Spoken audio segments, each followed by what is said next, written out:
Practicality ఇప్పుడు ఎక్కడ మనకు స్టాక్ కూడా సెక్షన్స్లో కూడా తగ్గిపోతుంది. కొత్త స్టాక్ లేదు కదా అందరూ ఇంకా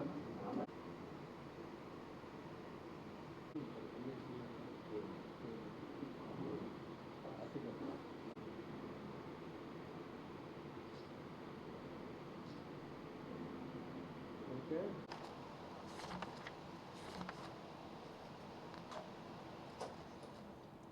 సరే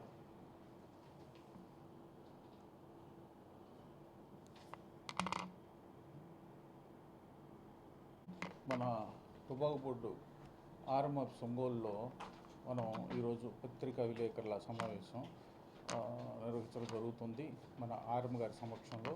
ముఖ్యంగా ఏంటంటే అండి, ఈరోజు మీరు ఈ సంవత్సరం మొత్తం కూడా అంటే ఏం చేస్తున్నామంటే, ఇక్కడ ఓ పక్క మార్కెట్ జరుగుతూ ఉంది, మార్కెట్ బాగలేదు, అయినా కూడా మనం ప్రచారం చేస్తున్నాం ఏమని, ప్రొడక్షన్ కంట్రోల్ అని. మనకి డౌట్ రావచ్చు, ఏమని అసలు సగం కూడా అమ్ముడు బాగాలేదు, అప్పుడే మొదలు పెట్టారా రిజిస్ట్రేషను, దీని గురించి చెప్తున్నారని. కానీ ఏమవుతుందంటే, ఈ రోజు నుంచి మనకి వాళ్ళు సీడ్ డిస్ట్రిబ్యూషన్ మొదలు పెట్టారు సిటిఆర్ఐ ఎన్ఎల్ఎస్లో. అలా ఈ రోజు నుంచి తర్వాత మనకి ఎందుకంటే ఎన్ఎల్ఎస్గా ఎందుకు మొదలు పెట్టారంటే, ఎలినో ఎఫెక్ట్కి వాళ్ళకి ఇన్ టైంలో అప్పటికి మనం లేట్ చేసాం.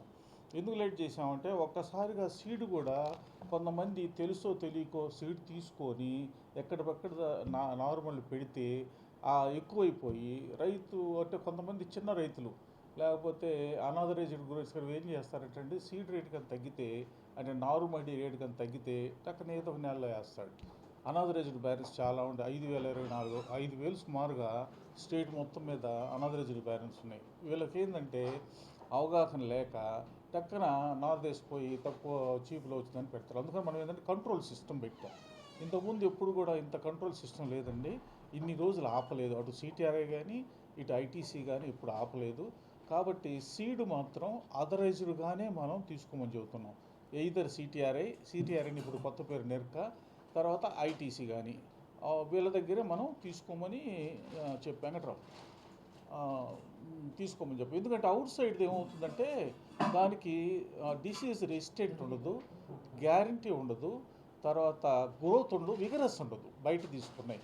మనకు సిటిఆర్ ఏంటంటే ఒక సిస్టమేటిక్గా వాళ్ళ యొక్క ప్రయోగశాలల్లో వాళ్ళ యొక్క ఫీల్డ్స్లో రీసెర్చ్ ఫీల్డ్స్లో తయారు చేసినాయి. అలాగే ఐటీసీ కూడా వాళ్ళ దగ్గరుండి ఆ ఫీల్డ్స్లో వాళ్ళ సైంటిస్టుల పర్యవేక్షణలో జరిగాయి. అందుకని సీడ్ మాత్రం మనం సర్టిఫైడ్ తీసుకోవాలని చెప్పి చెప్పాం. ఈరోజే స్టార్ట్ అవుతుందండి సిటిఆర్ఐలో. మనం రికమెండ్ చేసిందండి, మనకు వచ్చేసరికి సౌత్ ఎస్ఎల్ఎస్ ఎస్బిఎస్ కాబట్టి డొమెస్టిక్కి అంటే రైతు పెట్టేదానికి ఎస్ఎల్ఎస్లో 70 గ్రాములు పర్ బ్యారన్ అండి. ఎస్ఎల్ఎస్లో, ఎస్బిఎస్లో 50 గ్రాములు పర్ బ్యారన్. తర్వాత కమర్షియల్ వచ్చేసరికి మనం ఏం చేస్తున్నామంటే, కమర్షియల్ అంటే నార్మళ్ళు పెట్టి అమ్ముకుంటారు, వాళ్ళకి మనం ఏం చేస్తున్నాం 3.5 kg పర్ హెక్టేర్ ఇవ్వమని చెప్పాం. అటు సిటిఆర్ఐ కానీ ఎన్ఎల్ఎస్లో ఐటీసీ వాళ్ళకి కానీ 3.5 kgs పర్ హెక్టేర్ పెట్టుకుంటే నార్మల్ పెడతారు. నార్మల్ కూడా ఎందుకు మనం ఎందుకు ఇంత రిస్ట్రిక్షన్ చేస్తున్నామంటే, ఎప్పుడు కూడా ఇంత మనం చేయలే. అంటే మనం ఏరియా పోయి చెప్తాం కానీ ఇంత పర్టికులర్గా ఇంత పకడ్బందీగా చేయలే. ఎందుకు చేయలేదంటే మనకి చెప్పే కదా, ఈ చిన్న చిన్న రైతులు తర్వాత అనాథరైజ్డ్ గ్రోయర్స్ ఏం చేస్తారంటే, అంటే దెబ్బతింది వారు వల్ల ఈసారి ఉండదు కదా, అందుకని మనం వేద్దాం అని లో lying areas, very very dangerous లో లయింగ్ ఏరియాస్ కొన్ని విలేజెస్ ఉన్నాయంటే, పళ్ళు చేలు ఉంటాయి, మెట్ట చేలు అంటే హైట్ ఉన్న చేలు ఉంటాయి. పళ్ళు చేలు ఎప్పుడైతే ప్లాంటేషన్ వేస్తారో గ్యారెంటీగా ఎఫెక్ట్ మనకు తెలుపు వస్తుందని. ఎందుకంటే వర్షం పడినప్పుడు ఎంత ఎన్నో ఎఫెక్ట్ అయినా అతివృష్టి అనావృష్టి ఒక నెలలో పడిపోయిన ఏదో ఒక నెలలో వర్షం పడుద్ది. ఆ పడినప్పుడు దీని మీద పడినప్పుడు తెలుపు గ్యారెంటీగా వస్తుంది. అందుకని లోలింగ్ ఏరియాలో ఇంకొకటి వాటర్ స్టాగ్నేషన్ అవుద్ది, అంటే నిలబడుద్ది. మీకు ఎగ్జాంపుల్ చెప్పాలంటే, అమృత రోడ్లో రైల్వే ట్రాక్కి ఆ సైడ్ తూర్పు పక్క ఉంటుంది అగ్రహారం, మీరు చూసుంటారు అన్నీ కూడా. సూరారెడ్డిపాలెం కూడా ఈస్ట్ టువర్డ్స్ సముద్రం, ఉలిసిగడ్డ సముద్రం అంతా కాదు. ఊరు ఉందంటే లో లయింగ్ ఉంటుంది, హైట్ ఏరియా ఉంటుంది, అంటే కొద్దిగా ఇది కండగాల నేల అంటారు దాన్ని రైతులు. అందుకని లోలింగ్ ఏరియాలో మనం వేయొద్దని చెప్తున్నాం. ఈ అనదరైజ్డ్ గ్రోవర్స్ ఏం చేస్తారంటే తెలుసో తెలియకో అక్కడ వేస్తారు. కొత్త బ్యానర్లు కట్టారు కదా వీళ్ళు. వాళ్ళ మన క్యాలిక్యులేషన్ ఎట్టుంటే వాళ్ళ క్యాలిక్యులేషన్ ఎలా ఉంటుందంటే ఈ సంవత్సరం వారు వచ్చింది ఎఫెక్ట్ ఉంది, నెక్స్ట్ ఇయర్ అట్లా ఉండదు, మా కాలం మారుద్ది అనుకున్నట్టుగా అనుకుంటారు. ఎందుకంటే బై గాడ్ గ్రేస్ ఇన్ని సంవత్సరాలు మనం 10 సంవత్సరాల క్యాలిక్యులేషన్ తీసుకుంటే ఎక్కడ కానీ ఎంత డౌన్ మార్కెట్ ఎక్కడ జరగల. కాకపోతే ఒక గ్రేడింగ్ తగ్గింది, మళ్ళీ పెరుగుతూ ఉంది. ఈ ఉన్న మన ఫర్ ఎగ్జాంపుల్ మన సౌత్లో తీసుకుంటే 10 గ్రేడ్లో ఏదో గ్రేడ్కి మనం తగ్గేది, F3 F4 గ్రేడ్స్. ఇట్లా ఓవరాల్ అన్ని గ్రేడ్స్ తగ్గటం అనేది ఇప్పుడు లేదండి మనకి. అంత పూర్వం మనకి ఇంకా అది లాంగ్ బ్యాక్ ఎల్టర్స్ వేసినప్పుడు అప్పుడు ఆక్షన్ సిస్టమ్ రానప్పుడు, సిస్టమ్ వచ్చిన తర్వాత కూడా కొన్ని తెలుపు వచ్చినప్పుడు మార్కెట్లో కొనేవాళ్ళు కాదు. తర్వాత లాస్ట్ ఇయర్ పర్టికులర్ తీసుకుంటే మనం పేలుగడ పోయిందండి. ఎందుకంటే ఆర్డర్స్ అలా ఉన్నాయి. పర్టికులర్గా మార్కెట్లోకి వచ్చేసరికి మన ఆర్డర్స్ ఎలా అయిందే మీ అందరికీ తెలిసిందే. వార్ ఎఫెక్ట్ అరబ్ కంట్రీస్ మీద, పర్టికులర్గా దుబాయ్ మార్కెట్ మీద బాగా చూపించింది. దుబాయ్ మార్కెట్ 35 నుంచి 45 మిలియన్స్ దాకా మార్కెట్ని ఆక్యుపై చేస్తుంది. దాంట్లో దాదాపు ఇంటర్నేషనల్ కంపెనీస్ అన్నీ ఉంటాయి. తర్వాత ఈ మార్కెట్ కూడా దుబాయ్ ద్వారా జరుగుతుంది. మొన్న మీరు న్యూస్ మాకంటే కూడా మీకు బాగా తెలుసు. ఎలా అంటే ఎక్కడ మనకు మూమెంట్, ఆ షిప్ మూమెంట్ ఎక్కడ జరగల. వ్యాపారస్తులు వ్యాపారం చూసుకుంటారు, ఇదంతా మామూలే. కానీ లాస్ట్ ఇయర్ వ్యాపారం చేశారు కదా లాస్ట్ ఇయర్, కానీ ఇంత డౌన్ ట్రెండ్ లేదు. ఈ 10 years నుంచి చూస్తే వాళ్ళు కొనేది గ్రేడ్ వైజు ఇంత డౌన్ ట్రెండ్ అండి. ప్రత్యేకంగా ఈ సంవత్సరం ఎందుకంటే ఇదొక కారణము. జిఎస్టీ మీకు తెలిసింది అదొకటి, తర్వాత వార్ ఎఫెక్ట్ ఒకటి, తర్వాత అన్ఫార్చునేట్లీ మనకి పొగాకులో గ్రోత్ పీరియడ్లో 2 రకాలు ఉంటాయండి. వెజిటేటివ్ గ్రోత్ పీరియడ్ అంటే లేత స్టేజీ, రెండోది రిప్రొడక్టివ్ గ్రోత్ పీరియడ్ అంటే ముదురు, అంటే ఫ్లవరింగ్ వస్తుంది, ఫస్ట్ ఫ్లవర్ స్టేజ్ అంటారు. వర్షం ఏంటంటే మనకి లక్కీగా ఎర్లీ క్రాప్లో పడితే బాగా గ్రోత్ వస్తుంది, మంచిది. మనకి కొన్ని ఫీల్డ్స్లో లాస్ట్ ఇయర్ ఏమైందంటే ఆ గ్రోత్ పీరియడ్లో వర్షం లేకపోవటం వల్ల రైతులు కంగారు పడి లైవ్ సేవింగ్ ఇరిగేషన్ అంటారు, అంటే లోకల్గా ఉన్న వాటర్ పెట్టి నీళ్లు కట్టారు. అది యాక్చువల్గా అంటే మంచినీళ్ళు అయితే పర్వాలేదు, కానీ అన్ని బోర్స్ మంచిగా ఉండవు, దానికి క్లోరైడ్ కంటెంట్ ఎక్కువ ఉంటుంది. దానివల్ల ఆ క్లైమేటిక్ కండిషన్స్ వల్ల అనుకోకుండా వాళ్ళకి తెలియదు ఇలా వస్తుందని అన్ఫార్చునేట్లీ పేలు వచ్చింది. కానీ మనం రైతుని కూడా ఇక్కడ క్వశ్చన్ చేయడానికి కూడా ఆస్కారం లేదు. ఇదే గ్రేడ్స్ లాస్ట్ ఇయర్ పోనీగా అది కూడా వస్తుంది. ఇదే గ్రేడ్స్, ఇదే పేలు, ఇదే మనం డల్గా ఉండేటో లాస్ట్ ఇయర్ బాగా పోయింది. కాబట్టి ఇప్పుడు పరిస్థితుల్లో కరెక్ట్గా అలా ఇరిగేట్ చేసింది. ఈ కండిషన్స్లో అన్నీ కలిపి మనకు మార్కెట్ సంక్షోభానికి ఒక కారణం. అన్నిటికీ ఇదే కాకపోయినా వన్ ఆఫ్ ది కాజ్ అనమాట. అందుకని మనం ఏం చేస్తున్నామంటే ఈ సంవత్సరం నార్మల్ స్టేజ్ నుంచి కూడా మనం ఇచ్చింది 142, ఇప్పుడుకి మనకి ఎంత అవుతుంటే అప్రాక్సిమేట్ ఎంత లో గ్రేడ్స్ లాస్ట్లో వేసుకున్నా కూడా 230+, 240 అనుకుంటున్నాం, కానీ 230+ అవుతుందండి. మన సీఎం గారి మీటింగ్లో కూడా అదే అడిగింది. మనం ఇచ్చింది 142 అయితే 236 అన్నాము, అంటే 240 దాకా అన్నాము. ఎంత మనం లో గ్రేడ్ వచ్చి మన వెయిట్ తగ్గినా కూడా 230 మినిమం అవుతుందండి. దానికి మనం స్టేట్ గవర్నమెంట్స్ కూడా ఈసారి మనకి కోఆపరేట్ చేసి మన రైతులకి మనకి కంట్రోల్ సిస్టమ్ బాగా డెవలప్ చేస్తూ ఉన్నారు త్రూ అగ్రికల్చర్ డిపార్ట్మెంట్ ద్వారా. మా డిపార్ట్మెంట్ కూడా మా ఈడీ మేడం గారు, మన చైర్మన్ గారు ప్రతి ఏరియాలో కూడా ప్రతి ఏరియా కవర్ చేసి చిన్న చిన్న విలేజెస్ కట్టండి. ఎందుకంటే అక్కడ కూడా కొత్త బ్యాన్లు కట్టారు, పాపం తెలుసు వాళ్ళు తెలియదు. వాళ్ళని కూడా మనం కవర్ చేసుకోవాలి. ఎప్పటి నుంచి చేయాలి? సీడ్ నుంచి చేయాలి. చెప్తేనే సీడ్ చేస్తే మనం పొగాకు ఎందుకు పెరుగుద్దాం అనుకుంటాం, సీడే కాదు. ఆ సీడ్ వల్ల విచ్చలవిడిగా నారు పడి ఉంటే నారు చీప్గా దొరుకుద్ది. ఇప్పుడు భయపడి మనకి ఫస్ట్లో కొంచెం మన రేటు కూడా లీజ్ కూడా చీప్గా దొరుకుద్ది, ఆ చీప్ మీద వేసేస్తాడు.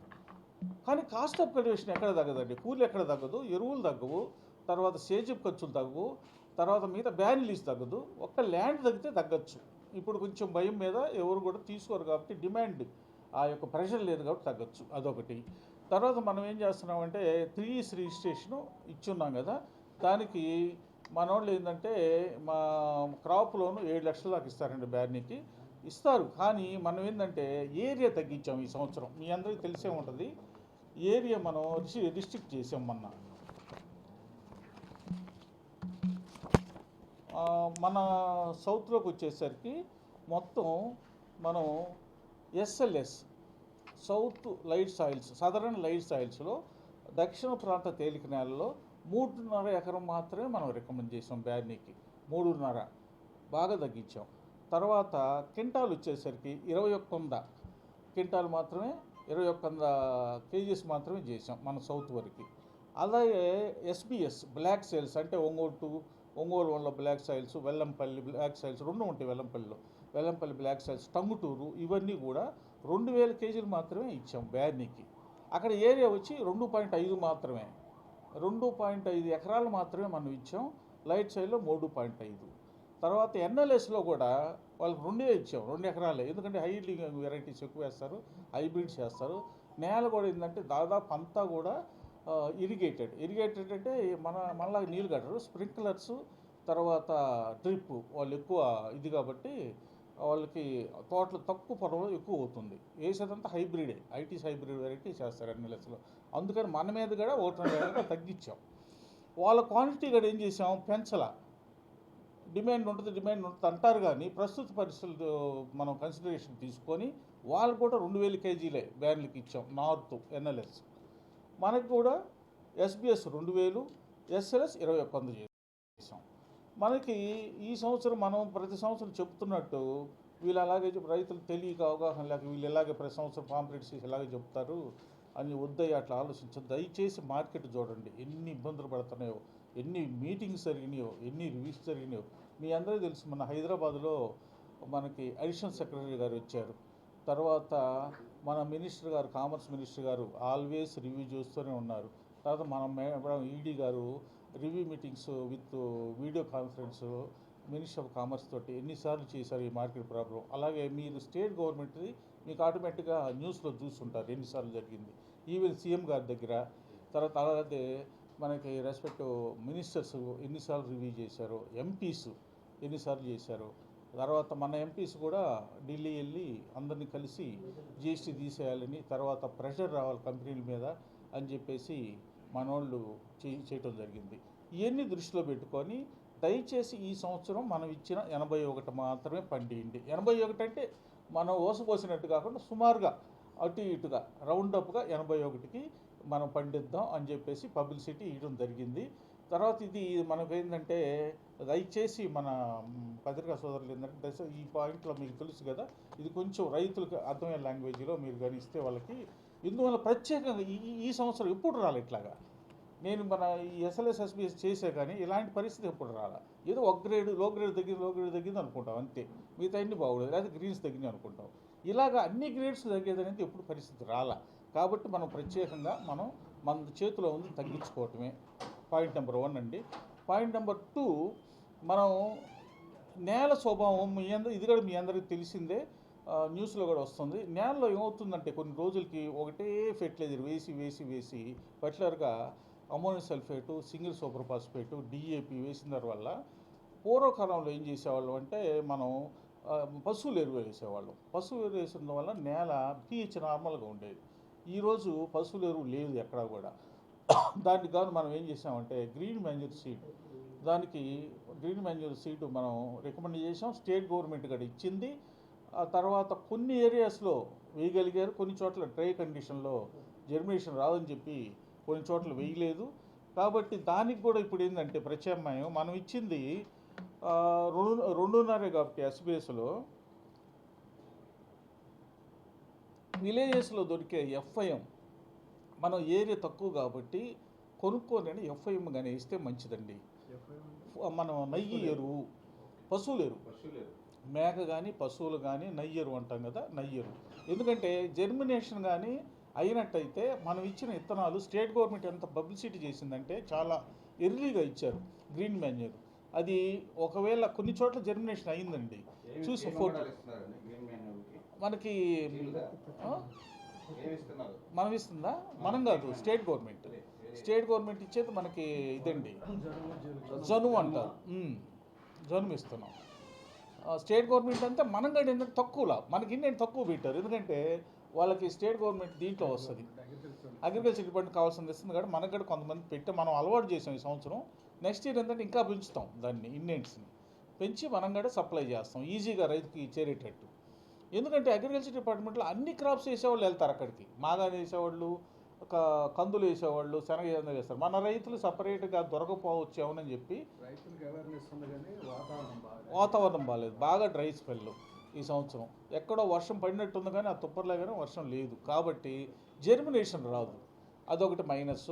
లక్కీగా కొన్ని చోట్ల వర్షం పడింది అనుకుంటాం కదా, అక్కడ మాత్రం జెర్మినేషన్ వచ్చింది, తక్కువ అది కూడా.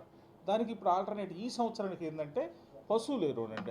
అది దాదాపు అందరు కూడా కవర్ చేసుకోవాలి. ఎందుకు మళ్ళీ ఇది కూడా పశువుల ఎరువు అయినాక ఇది కూడా కాస్ట్లీ కదా అనుకుంటారు రైతులు. మనం ఇచ్చింది ఏంటంటే 2.5 SBS, SLS 3.5 ఎకరాలు తక్కువ కాబట్టి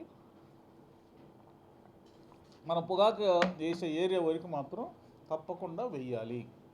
తర్వాత సల్ఫేట్ ఆఫ్ పొటాష్ మేము ప్రెస్లో కూడా చాలాసార్లు ఇచ్చాం. పొటాష్ యొక్క ప్రాముఖ్యత. పొటాష్ అంటే సల్ఫేట్ ఆఫ్ పొటాష్, గంధకం కలిసిన పొటాష్, SOP అంటారు. అది జర్మనీ నుంచి వస్తుంది కాబట్టి దిగుబడి చేసుకోండి, కాస్టే. కానీ మనం పొగాకు వేయాలనుకున్నప్పుడు ఎలాగో కాస్ట్ ఆఫ్ కల్టివేషన్ ఏది తగ్గిలేమో మనం దీని దగ్గర కాంప్రమైజ్ కాకూడదు. సల్ఫేట్ ఆఫ్ పొటాష్, DAP ఎక్కువ వేయకుండా మన CTR రికమెండేషన్ తోటి ఎక్కువ వేయకుండా నార్మల్గా వేసుకోవచ్చు. కానీ ఎక్కడ కాంప్రమైజ్ కాకూడదు అంటే సల్ఫేట్ ఆఫ్ పొటాష్ మాత్రం కాంప్రమైజ్ కాకూడదు. ఎందుకు కాకూడదంటే అది నెంబర్ 1 తెలుపు తగ్గిస్తుందండి. వేసిన ఎరువులు కూడా అన్నీ కూడా ఈక్వల్గా పైకి రూట్ జోన్కి వచ్చేసి లీఫ్ జోన్ దగ్గరికి వెళ్ళి కెమిస్ట్రీ రంగు రావడానికి బాగా ఉపయోగపడుతుంది సల్ఫేట్ ఆఫ్ పొటాష్. అది కాస్టే. ఇప్పుడు ఎంత ఉందండి? 2000 ప్లస్ కదా. ఎంత ఉంది ఇప్పుడు ప్రజెంట్? 2000 నుంచి 2500 దాకా ఉందండి కాస్ట్ రైతుకి. కాకపోతే మనం ఏం చెబుతున్నాం, కనీసం పావు కట్ట అంటే ఒక అరకట్టలో సగం అంటే 25 కేజీస్ కానీ 50 కేజీలు బస్తా ఉంటుంది కదా, దానికి కనీసం 25 కేజీలన్నా ఎకరానికి వేయమంటున్నాం మినిమం. ఎందుకంటే మనం చెప్పే హై కాస్ట్ ఎక్కువ అయింది కాబట్టి పొటాషియం మాత్రం కంపల్సరీ వేసుకోవాలండి. ఏరియా కూడా తగ్గించాం. అలా 2.5 ఎకరా 3.5 ఎకరా కాబట్టి దాంట్లో FI మాత్రం కంపల్సరీ వేసుకోవాలి. మనం మీకు గుర్తే ఉంటుంది, ఫస్ట్ నుంచి చూస్తుంటారు, నెయ్యి ఎరువులు విపరీతంగా తోలేవాళ్ళు. ఈరోజు ఎనిమల్స్ లేవు, ఎద్దులు లేవు, తర్వాత పశువులు కూడా తగ్గిపోయి ఈ కండిషన్స్లో మనం తక్కువ పొలం కాబట్టి మనం దొరుకుతాయి. వేరే క్రాప్స్కి వేయకుండా దీనికి వేసుకోవచ్చు. వేరే క్రాప్స్కి మనం ఎందుకు వేయకూడదు అంటున్నామంటే శనగ ఆల్రెడీ అది లెగ్యుమినేట్స్, వేర్లు తయారు చేసుకుంటుంది నైట్రోజన్ని. కంది అది కూడా లెగ్యుమినేట్స్, అది పప్పు జాతి అంటారు. పెసర, మినుము ఇవన్నీ కూడా తయారు చేసుకోలేనిది ఏంటంటే పొగాకు. ఇది సొలనేసి ఫ్యామిలీ కాబట్టి కింద బుడిపిలు ఉండవు వీటికి, కాబట్టి దీనికి చేసుకోవచ్చు. తర్వాత ఆల్టర్నేటివ్ క్రాప్స్ గురించి మనం గవర్నమెంట్స్ని అడిగాము. మన అగ్రికల్చర్ మినిస్టర్ గారు వచ్చారు, మనం కూడా అడిగాము. వాళ్ళు త్వరలో మనకి మన జోన్స్లో ఇప్పుడు కందుకూరు జోను, ఒంగోలు జోను అట్లా జోన్స్ ఉన్నాయి. ఇటు వచ్చేసరికి బాపట్ల జోను, తర్వాత అద్దెంకి జోను, ఏ జోన్కి ఏది మనకు అనుకూలమో రైతుకి మళ్ళీ రేపు మార్కెట్లో ప్రాబ్లం ఉండకూడదు. ఆల్టర్నేటివ్ క్రాప్ అంటే ఇక్కడ మనం ఈ సంవత్సరం సోషల్ ఫారెస్ట్రీ కంపల్సరీ మనం ఎందుకు చెప్పట్లేదంటే, ఒక చిన్న రైతు ఉంటాడు, చిన్న రైతుకి 4 సంవత్సరాలు వెయిట్ చేయాలి. అందుకని పొలం ఉన్నోళ్ళు వేసుకుంటారు. అందరూ మనం వేసుకొని 4 సంవత్సరాలు వెయిట్ చేయాలంటే అతనికి కాస్ట్ ఆఫ్ కల్టివేషన్ ఇంట్రెస్ట్ తోటి సహా రేటు ఎక్కువ అవుతుంది. కాబట్టి అతని యొక్క సౌలభ్యాన్ని బట్టి అంటే ఉన్న పొలాన్ని బట్టి ఆయన సోషల్ ఫారెస్ట్రీ చేసుకుంటాడు. అందుకని క్రాప్స్ మనం సజెస్ట్ చేయమని అగ్రికల్చర్ యూనివర్సిటీస్కి, స్టేట్ గవర్నమెంట్కి రిక్వెస్ట్ చేయడం జరుగుతుంది. త్వరలో అగ్రికల్చర్ డిపార్ట్మెంట్ ఈ క్రాప్స్ వెరైటీస్ తోటి సహా, సపోజ్ మనకి మెట్ట, కనిగిరి, పొదిలి, వీళ్ళకి ఏ వెరైటీసు వాళ్ళు ఏం చేస్తారంటే అలసందగా వేస్తారు. పొదిలి, కనిగిరి మీకు ఐడియా ఉంది కదా. తర్వాత ఇటు వచ్చేసరికి శనగ న్యూ వెరైటీస్ వచ్చినాయి, కర్నూలు వెరైటీసు, తర్వాత నంద్యాల ఇవి కూడా కొత్తగా వచ్చినాయి దేంట్లో శనగలో. అలాగే మన కందుకూరు ఇటు వచ్చేసరికి part of Ongole 1 Podili border ఉంటుంది, వీళ్ళు వచ్చి లైట్ సైజ్లో కంది వేస్తారు, కొండేపు కూడా లైట్ సైజ్లో కంది వేస్తారు. వీటికి ఆల్టర్నేటివ్ క్రాప్స్లో మనకి త్వరగా వెరైటీస్ తోటి సహా ఇవ్వమని చెప్పాం. మనకి దర్శి ఉంది యూనివర్సిటీ కింద, వాళ్ళని తర్వాత JDA గారిని అడిగాము. త్వరలో మనకి ఆ ఇన్ఫర్మేషన్ కూడా వస్తుంది, రైతులకు కూడా పబ్లిసిటీ చేస్తాం మనం పాంప్లెట్స్ ద్వారా. తర్వాత ఇంకా మనకి ఏంటంటే మీకు అందరికీ తెలిసింది, మనం కేజీకి ఇప్పుడు మన 10 రూపీస్ మీ అందరికీ తెలిసిందే, అది ఇస్తున్నాం. ఎందుకని ఇస్తున్నామంటే మనం ఫస్ట్ నుంచి ఇప్పుడు దాకా క్యాలిక్యులేషన్ చేసుకుంటే సెంట్రల్ గవర్నమెంట్, స్టేట్ గవర్నమెంట్ కలిసి with the help of MPs వీళ్ళందరినీ కూర్చోబెట్టుకొని ఒక డిసైడ్ చేశారండి. బోనస్ అండి. ఎందువల్లంటే లో గ్రేడ్స్ తగ్గుతుంది. పిఎస్ ఈవెన్ F1 పీలో కూడా, F1 అంటే హై గ్రేడ్లో కూడా పీ పెడితే తగ్గిపోద్ది. ఆఫ్ స్టేల్ అంటారు అది. మనం F1లో కానీ F2లో కూడా పీ పెట్టడం డౌన్ అయిపోతుంది. ఇలాంటి F3లో కూడా అంతే. అలాగే మీడియమ్స్ F4P కానీ F4S కానీ సెలైన్ ఉన్నాయి కానీ ఇలాంటి రేటు తగ్గుతుంది. అలాగే లో గ్రేడ్స్ వచ్చేసరికి మనం పెట్టే F5 కానీ గ్రేడ్స్లో F9 తగ్గుతుంది. అందుకని స్టేట్ సెంట్రల్ మన పొగాకు బోర్డు ఏం డిసైడ్ చేసింది, ఒక 10 రూపాయలు. ఇది స్టేట్ గవర్నమెంట్ అండి, ఓన్లీ స్టేట్ గవర్నమెంట్ ఇచ్చేది ఇది. వాళ్ళే ఓకే చేసుకొని సీఎం గారి ఆధ్వర్యంలో 10 రూపీస్ ఇవ్వటానికి నిశ్చయం జరిగింది. అది కూడా మనకి